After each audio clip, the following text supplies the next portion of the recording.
out with the fam today.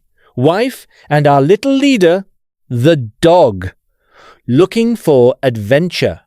So we ended up at Fort Hunter on the Mohawk River in Montgomery County, and we ran into this, a pretty cool event of antique. Hit or misses engine. The excitement was almost too much.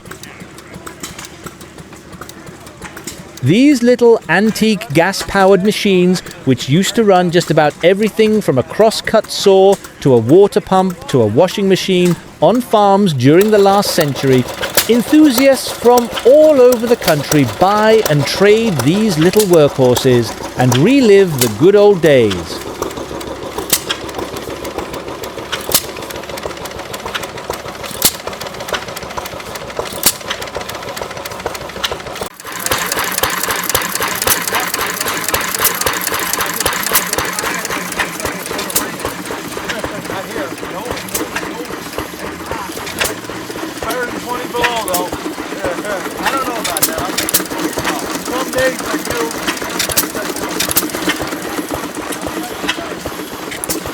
I also got to examine some old Case Garden tractors. 40-some years ago, I owned one of these babies once and used it to maintain my property in Glenville. Ah, the good old days.